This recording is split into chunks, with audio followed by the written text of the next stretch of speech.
right, 3.5, zeros of a polynomial, day one.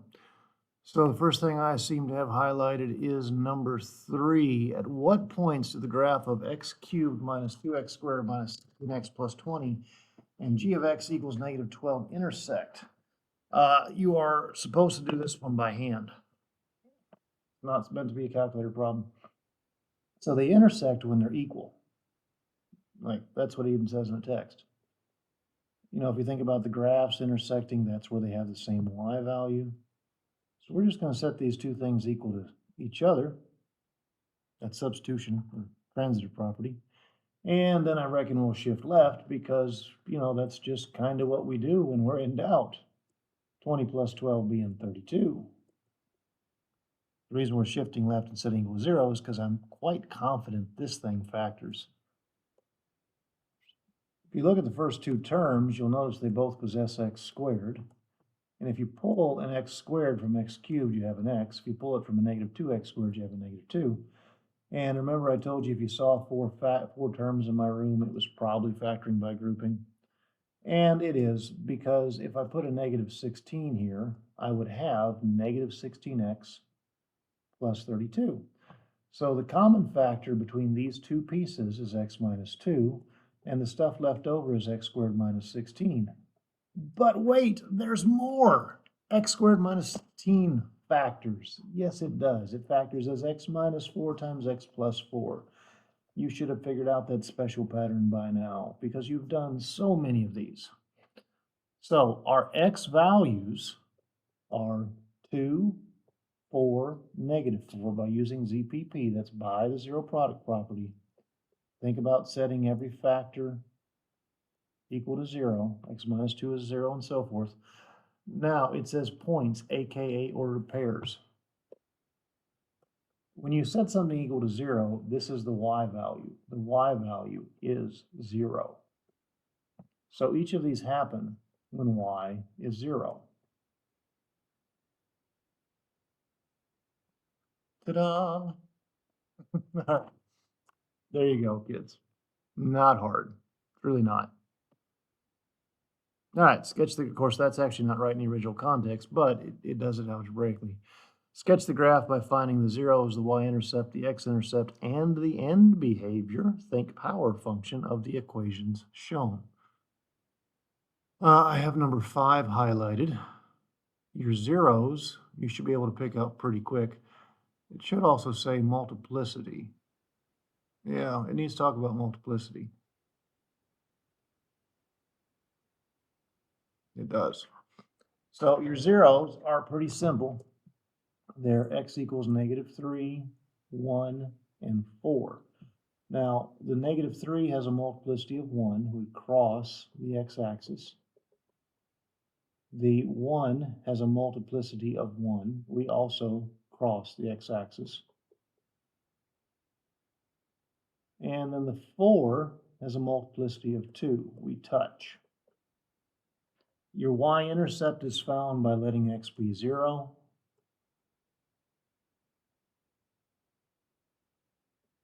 You do some math here.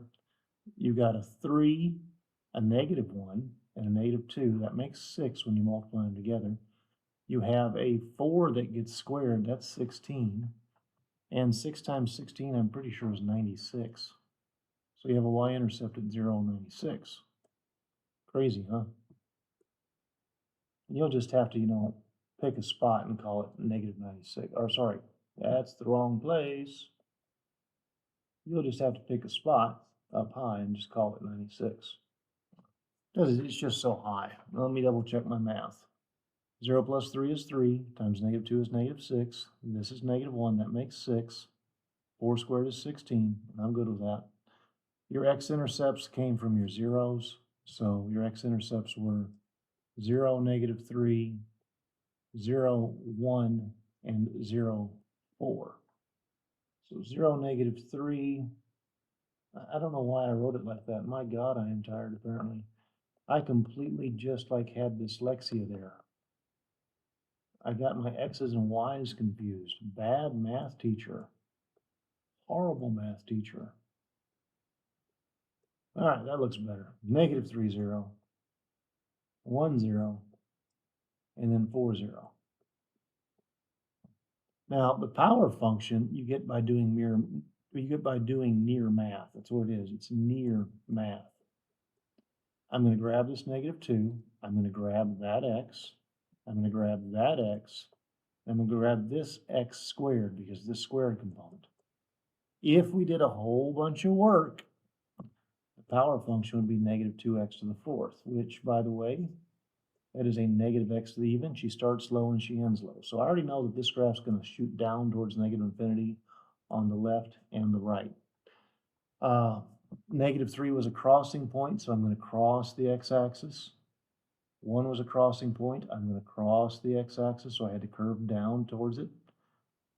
The 4 is a touch, so I'm going to head towards it and then bounce off of it, like that. And there's my graph. They're not hard. They're really not.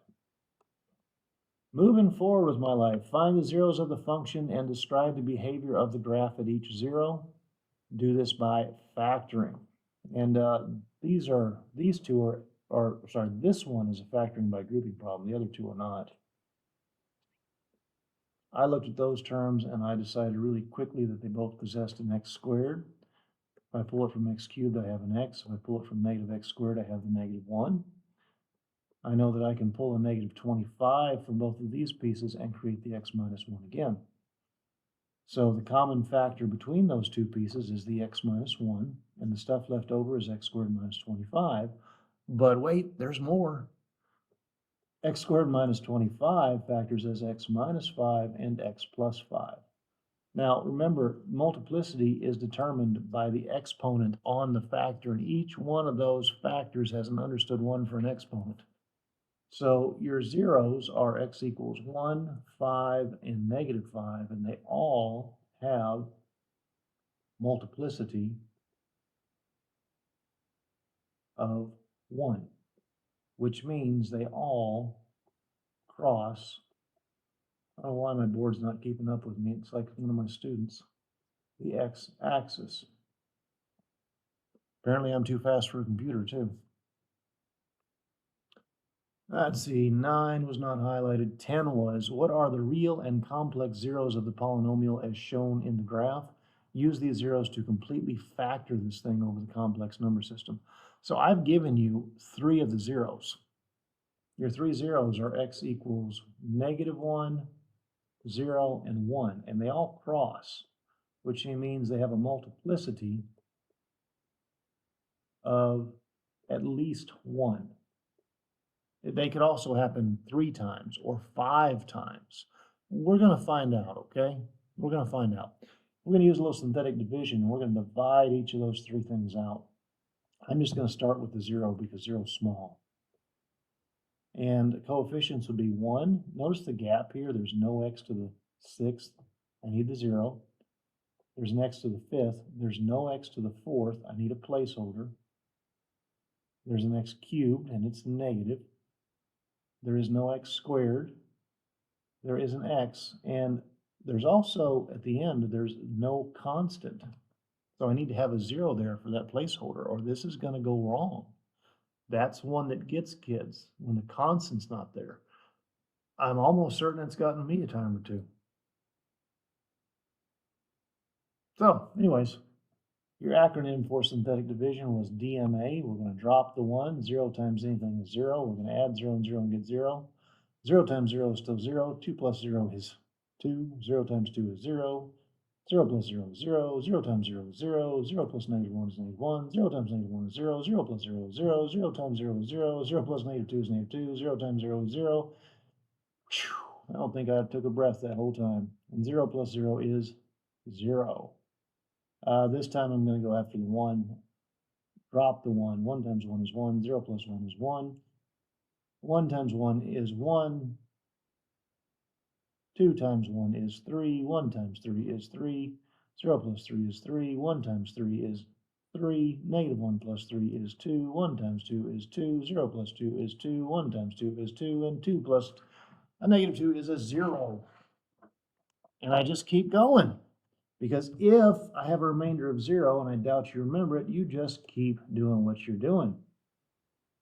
Good stuff, bruh. Good stuff. All right, now we're going to do the negative one. We're going to drop. Negative 1 times 1 is negative 1. 1 plus negative 1 is 0. Negative 1 times 0 is 0. 3 plus 0 is 3. Negative 1 times 3 is negative 3. 3 plus negative 3 is 0. 1 negative 1 times 0 is 0. 2 plus 0 is 2. Negative 1 times 2 is negative 2. And negative 2 plus a negative 2 is a 0. That was fun. That was fun. Remainder, constant, x squared, x cubed, x to the 4th. Let's see what we have here. We have x to the 4th plus 3x squared plus 2. And there's 4 zeros there. So we're just going to try and invoke the zero product property. Set it equal to 0. Factor. Factoring is freaking awesome.